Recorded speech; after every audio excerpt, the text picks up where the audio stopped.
आप तीनों से सवाल मुख्तसर जवाब दीजिएगा। साद रसूल साहब, अगर अप्रैल में इंतखाबात हो जाते हैं तो आपको कौन सी जमात खसारे में नजर आ रही है?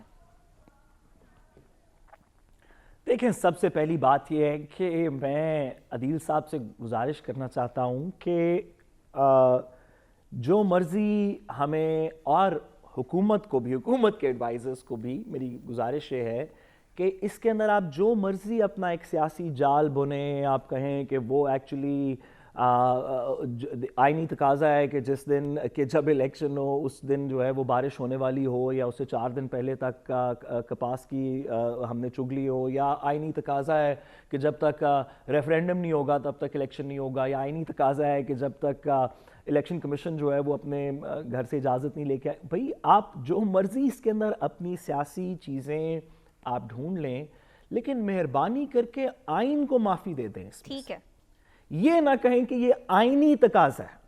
आप कहें कि ये हमारा तकाजा है, ये हमें लंदन से फ़ोन आया है, ये हमने आपस में मुशावरत करके सोचा है, ये हमारे ख्याल में सियासी बेहतरी है, लेकिन मेहरबानी करके आइन को माफ़ी दे दें इसके अंदर से। इसके ये कंधा आइन का इस्तेमाल ना करें, ये वाली गोली। और अगर इलेक्शन होते हैं तो दूसरी बात ये, सॉरी मुझे पता है, मुझे अदील बड़ाई साहब का मुझे पता है आप सवाल पूछना चाहती है। मैं एक बात और करूंगा उसके बाद। इलेक्शन कमीशन जो साद रसूल ECP का साहब एक इंडिपेंडेंट इदारा है, क्या एक सेकंड, मेरी बात पूरी कर लें। ओहो, बात पूरी करने दें। ये जो इलेक्शन कमीशन का अदील बड़ाई साहब बता रहे थे और उन्होंने बड़ी अच्छी तर्जुमानी की उनकी, मैं सिर्फ ये गुजारिश करना चाहता हूं कि इलेक्शन कमीशन ने बड़ा अच्छा किया। उन्होंने कहा कि जी हम तो आज भी गवर्नर पंजाब के ताबे हैं।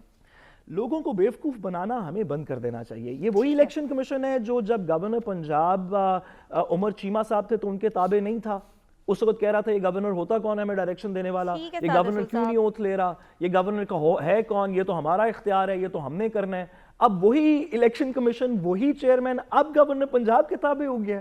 ठीक है, वो मैंने फिर से वो शेर मेरा पढ़ने का एक सेकंड, सॉरी जुमला, वो एक मेरा शेर पढ़ने का फिर से दिल कर रहा है कि खामोशी अच्छी नहीं, इनकार होना चाहिए। इलेक्शन कमीशन साहब के लिए खामोशी अच्छी नहीं, इनकार होना चाहिए, और ये तमाशा अब सरे बाजार होना चाहिए। उसमें शायर कहता है कि झूठ बोला है तो उस पे कायम भी रहो जफर, आदमी को साहिबे किरदार होना चाहिए। ठीक हो तो गया। क्या गवर्नर पंजाब के पहले भी आप नीचे नहीं थे और अब भी नहीं है? चले जाएं अदील बड़ाई साहब के पास, वक्त कम है, ब्रेक आ रही है। अदील बड़ाई साहब, आपसे वही सवाल मुख्तसरन जवाब दीजिएगा। मुझे पता है आपने साद रसूल साहब की बात का भी जवाब देना है। इलेक्शंस अप्रैल में हो जाते हैं तो कौन सी जमात खसारे में होगी?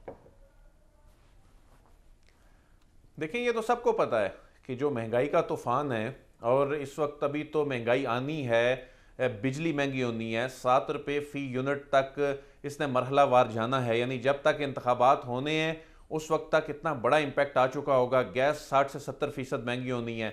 उसके बाद आप क्या समझते हैं कि PDM जमातें जो हैं ये अवाम में जाने के काबिल होंगी? बल्कि इन्होंने तो जिम्मेदारी उठानी नहीं है, इन्होंने सब नून लीग के ऊपर डाल देना है। और नून लीग तो IMF प्रोग्राम में जो इन्होंने इतना ताखीर का शिकार किया और मईशत को इतना बड़ा जो नुकसान पहुंचा, उसकी रीजन ये थी कि इन्हें नजर आ रहा था कि जो इलेक्शन है जो वक्त से पहले हो गए तो हम कहां जाएंगे, तो मुल्क का नहीं सोचा गया।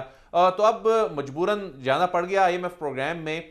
तो उसके बाद अब ये 9th रिव्यू के बाद, और अगला इसके बाद 10वां रिव्यू भी होना है, तो उसके बाद इन्होंने तो ये तैयारी कर ली हुई है कि जी हमने इलेक्शन में नहीं जाना, इलेक्शन में जाएंगे। सूरत हाल सबके सामने है। पाकिस्तान तहरीक इंसाफ यकीनन इस वक्त जो उसकी पॉपुलैरिटी जो देखी जा सकती है, अगरचे ये जो बहुत से तजियाकारों से आप पूछें, बहुत से मामलात पर नजर रखने वाले लोगों से पूछें कि क्या पाकिस्तान तहरीक इंसाफ को क्लीन स्वीप कर जाएगी, ऐसी भी सूरत हाल नहीं है। इतना आसान नहीं होता। जाहिर है ये अगर इमरान खान साहब खुद ही तमाम हलकों से खड़े हों तो तब सूरत हाल डिफरेंट होती है। लेकिन जब जाहिर है वो अपने उम्मीदवार उतारेंगे तो मुकाबला इतना भी कोई वन साइडेड नहीं होगा। लेकिन इन डिसीजंस के साथ जो कि लेने ही थे, और उसके बाद जो बयानिए की जंग है, इनके पास बयानिया भी कोई नहीं है। तो मरियम नवाज साहबा एक नए बयानिए के साथ आई हैं सही कि उस वक्त की मिलिट्री लीडरशिप जो है उस पे उनको क्रिटिसाइज करें और बोले जी 2017 में देखें हम मुल्क कहां पर छोड़ के गए थे। तो ये लोग अब मानने के लिए तैयार नहीं है। डिलीवर करना पड़ेगा, और डिलीवर करने के लिए इनके पास नजर आ रही है। ठीक है हसन, आपकी जानिब आएंगे, आपको क्या लग रहा है कौन सी जमात खसारा उठाएगी? देखें, जो हालात हो चुके हैं, आवाम तो जो है उनके सामने जो सिचुएशन है, अभी जो सर्विस भी आ रहे हैं, जो हालात दिखाई दे रहे हैं, महंगाई का एक तूफान आ गया, मज़ीद आने वाले दिनों में, जिससा अभी अदील वराज बता रहे हैं कि हालात मज़ीद बिगड़ते दिखाई देंगे। फिर आपने जो है 27 किलोमीटर के जो है वो थोड़े से अहाते में आपने 85 रुकनी कैबिनेट बना ली, और फिर आपने 13 जमातों के इश्तराक से अवाम पर जो है वो एक करप्शन का और ये बयानिए इस तरह की जो है वो कहानियाँ सुनानी शुरू कर दी। ऐसी सूरत हाल में अवाम तो ऐसे हुक्मरानों से छुटकारा पाती है। वो आपको याद है वो एक ली कुआन यू जो सिंगापुर के लीडर थे, उन्होंने कहा था कि जब चोर किसी शहर में जब अगर चोर हुक्मरान बनते देखे तो दो वजूहात हो सकती है, एक तो या तो जो है वो स्टेट करप्ट है या फिर दूसरा अवाम बेशऊर है। तो मैं ये समझता हूं कि यहाँ पर जो है स्टेट करप्ट हो सकती है।